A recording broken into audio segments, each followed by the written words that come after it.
Alright, ngayon naman po makakasama po natin si Gabby Zamora. Siya po ay isang deboto ng Poong Jesus Nazareno. 16 years na po siyang deboto at nagsimula nang sumali siya ng translasyon noong 2009. Magandang umaga sa iyo, Gabby. Magandang umaga po sa inyo lahat yan at magandang umaga po sa na nagsusubaybay sa inyong program. Opo.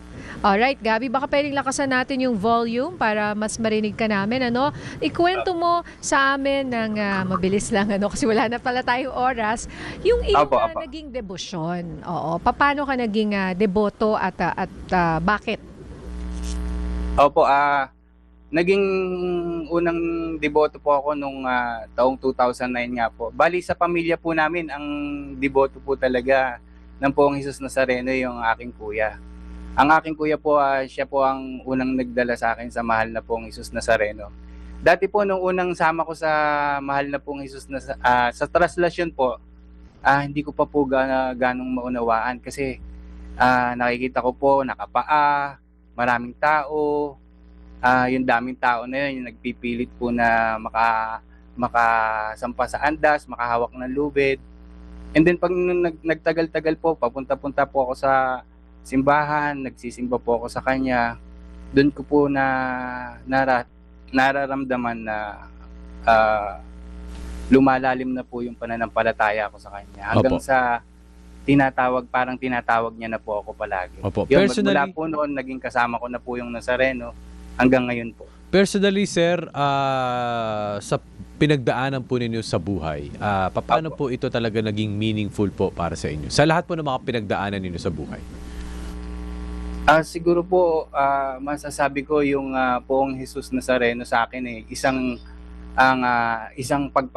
pagpapaalala na palagi para sa amin at para sa lahat po ng deboto na ang mahal na Poong Jesus Nazareno nagpapaalala na hindi ka nag-iisa sa bigat ng krus ng pinapasan mo sa mga problema. Palagi po siyang nandyan para sa iyo. Yun po yung tumatak po sa akin sa mahal na Poong Jesus Nazareno. Gabby, tulad ng mga ibang deboto, meron ka rin bang pinagdaanan or challenge sa buhay na gusto mong idulog sa kanya?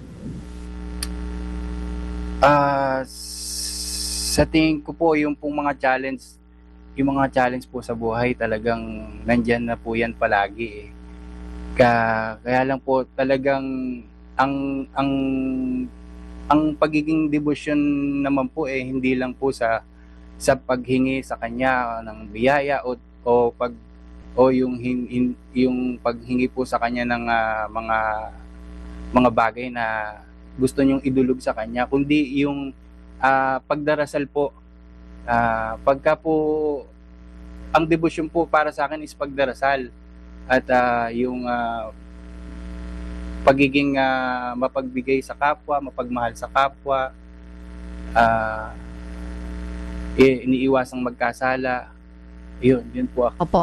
Nako, alam mo, Gabby, napakaganda ng sinabi mo, no, ng iyong i-share sa amin, Gabby, dahil kadalasan nga meron tayong mga kwento rin na naririnig na wala rin namang masama na kaya sila nagiging deboto dahil kunyari napagaling or may wish tapos na-grant, yung mga ganon. Pero in your case, deboto ka lang talaga dahil naniniwala ka. Because you have faith. So it's a refreshing take rin po, ano? Oo. Hindi dahil sa meron kang pinagdaraanan, hindi mo kailangan may pagdaanan na matindi. Or meron kang matinding hiling.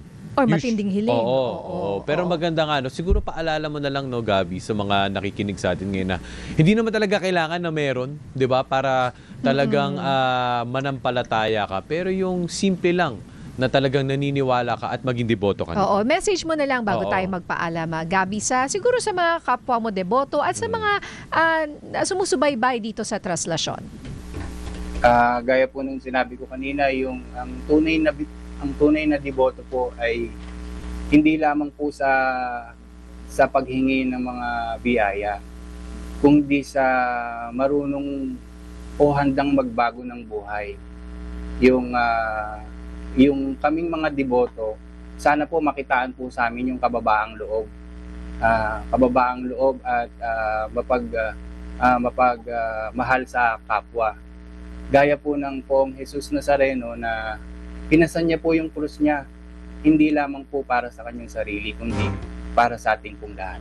Alright. Okay, maraming salamat, Gabby Zamora, ang ating deboto ng Poong Jesus Nazareno. Good luck sa iyo, ha?